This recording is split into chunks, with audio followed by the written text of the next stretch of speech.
Every morning at 7, the old man appeared in the park. Winter or not, he came. Same bench, same worn coat, same paper bag of breadcrumbs. The pigeons knew his footsteps. They'd gather before he even sat down. Gray wings, soft cooing, waiting. He never spoke, just scattered the crumbs in slow, deliberate circles. People passed by, jogging, walking dogs, rushing to work. No one stopped, no one asked why. Just an old man feeding birds in the freezing cold, alone on a bench at dawn, like he had nowhere else to be. His name was George, 82 years old, widower for 5 years. His wife died slowly, cancer. He'd watched her fade for 18 months, helpless. Their apartment felt wrong after. Too quiet, her chair empty, her coffee mug still in the cabinet. No children, they'd tried.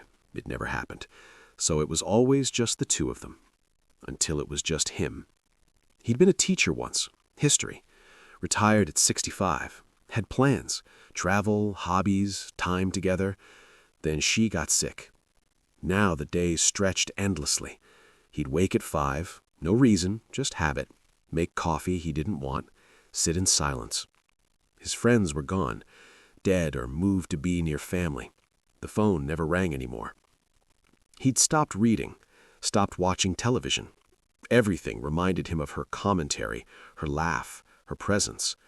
The apartment was clean, too clean, nothing out of place because nothing moved. He ate 1 meal a day, soup mostly, toast. What was the point of cooking? His daughter-in-law's sister called once a month. Duty, not affection. "George, you doing okay?" "Fine," he'd say. Always fine. He wasn't fine. He'd become invisible, another old man the world had stopped seeing. Some mornings he wondered why he got out of bed. Then he'd remember the birds. The pigeons were city birds, gray and ordinary. Most people shooed them away. Rats with wings, they called them. But George saw them differently. One was smaller, left wing bent, couldn't fly right, just hopped and fluttered. The others pushed it aside. It always ate last, sometimes not at all. George noticed. There was an older one, too, feathers dull, missing toes, moved slowly. And a young one, skittish, watched from the fountain edge. The forgotten ones, the ones everyone ignored. George brought extra bread, made sure the injured one got some. Scattered crumbs away from the aggressive birds so the old one could eat. Left seeds near the fountain for the scared one. People walked past, shaking their heads. "A waste of time," someone muttered. George didn't respond. These birds had nothing. No one cared if they lived or died. He understood that feeling. Every morning they waited, not because they loved him, because he was the only one who saw them. A young woman started jogging through the park in January. She passed George every morning, earbuds in, never looked twice. Until one morning she stopped, caught her breath, watched. George scattered crumbs. The injured pigeon hopped closer. "You come here every day?" she asked. George nodded. "Why?" "They're hungry."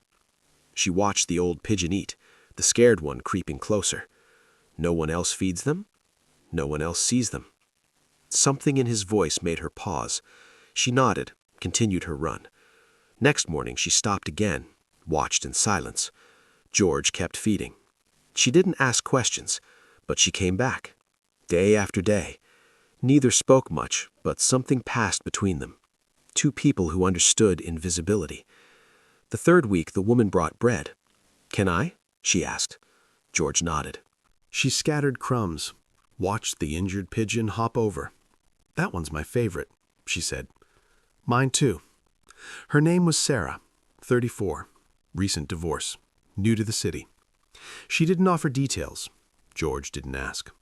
They fell into routine. She'd finish her run, sit on the bench, feed the birds in silence. Some mornings they'd talk. Cold today. Storm coming. Other mornings, just shared quiet. George learned she worked from home, no family nearby. The run was her only reason to leave the apartment. "Gets lonely," she admitted. George understood. Week 5, the injured pigeon ate from Sarah's hand. She smiled. First real smile George had seen. "He trusts you," George said. "Or he's desperate. Trust starts with desperation sometimes." She looked at him, really looked. "Is that why you come?" George was quiet. "My wife died 5 years ago. I don't have anyone to take care of anymore." Sarah's eyes softened. "I'm sorry. These birds don't judge, don't pity. They just show up?" "Yeah," she whispered. "They do." Week 7, George didn't come. Sarah waited, fed the birds alone, worried. Next day he appeared, moving slower. "Just a cold," he said. She nodded. Next morning she brought coffee, 2 cups. "In case you wanted company." George took it. "Thank you." It became ritual. Coffee, birds, quiet mornings. 2 strangers no longer invisible. To the birds, to each other. Spring came slowly. George and Sarah kept meeting. Same bench, same time. But things shifted. George smiled more, told stories about his wife, the good memories. Sarah shared hers, the divorce, starting over. "It's hard being alone," she said. "Less hard when you're not," George replied. The injured pigeon healed, flew short distances, still came every morning. "He's getting stronger," Sarah said. "We all are," George replied. Sarah invited George for coffee after, a real cafe. He hesitated, then agreed. They talked about books, life. George laughed, actually laughed. Sarah's daughter called one evening. "Mom, you sound happy." "I made a friend," Sarah said. George's apartment felt less empty. He had somewhere to be, someone waiting. 2 lonely people finding light. In birds, in coffee, in each other. 6 months later, Sarah's mother visited. She found them in the park. Coffee cups, breadcrumbs, laughter. "Mom, who's this?" Sarah smiled. "This is George. He taught me that kindness doesn't need a reason." George looked at the pigeons, the injured one landing nearby. "She taught me the same thing," he said quietly. Sarah's mother watched them, 2 people who'd found each other through the smallest act. "You saved each other," she said softly.